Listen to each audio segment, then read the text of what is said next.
Bishop साहब, नहायत ही काबिल एहतराम खुदा के सूरमा पास्टर वसीमुल्लाह खोखर साहब, नहायत ही काबिल एहतराम मेरे भाई शकीर अवन खोखर साहब MBA, नहायत ही काबिल एहतराम मेरे भाई मुनव्वर गिल साहब, नहायत ही काबिल एहतराम मेरे भाई टोनी न्यूटन साहब, यहाँ पर मौजूद मेरे बुजुर्गों, बहनों, भाइयों, साथियों, आप सबकी खिदमत मेरा सलाम।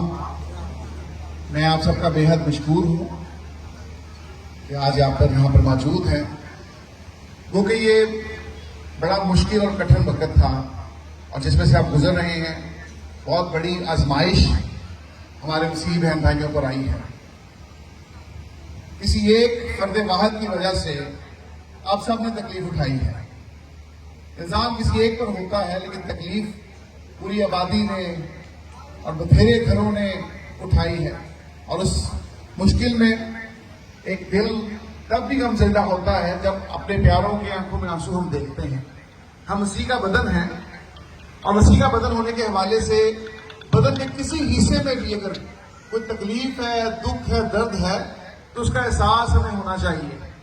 मैं समझता हूँ ना सिर्फ गिरदो नवाज से, पूरे पाकिस्तान से, बल्कि पूरी दुनिया से जहां जहां मसीही आबाद हैं, वो आपके साथ दुआओं में भी जुड़े हैं।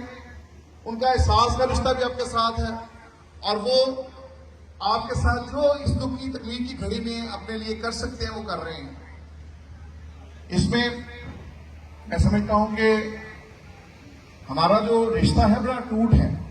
हम एक दूसरे को रद्द नहीं कर सकते, हम एक दूसरे को अकेला नहीं छोड़ सकते। और मैं बेहद मशकूर हूं अपने भाइयों का जो सिंध से यहां पर आए हैं, जिनको आपका दर्द तकलीफ खींच कर यहां ले आई है, क्योंकि मसीह की मोहब्बत में हम जुड़े हुए हैं। हम एक हैं मसीह का बदन होने के हवाले से, अदरवाइज हम बदल नहीं कहला सकते। अगर आप तकलीफ में हैं और मुझे वो तकलीफ या इन भाइयों को तकलीफ महसूस नहीं होती, तो फिर हम मसीह का बदन नहीं है। मसीह का बदन होने के लिए हमें एक दूसरे की तकलीफ का एहसास होना बड़ा जरूरी है।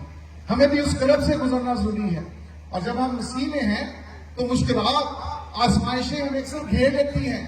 वो आजमाइशें हमें घेर तो सकती हैं, लेकिन हमारा बिगाड़ कुछ नहीं सकती, क्योंकि हमारे मसीह ने हमें कहा है कि मैं दुनिया के आखिर तक हमेशा तुम्हारे साथ हूं। वो हमेशा आपके साथ है, वो कभी आपको तन्हा और अकेला नहीं छोड़ेगा।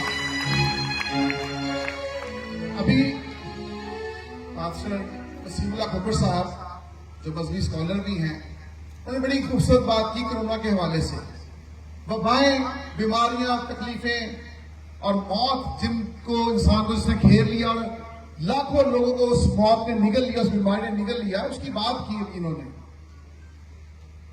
तो मुझे याद है भाई साहब, कोरोना की बीमारी का इलाज एक ही था कि वो इंसान जो उस बीमारी पर काबू पा लेता है, उस पर गालिब आ जाता है, बच जाता है।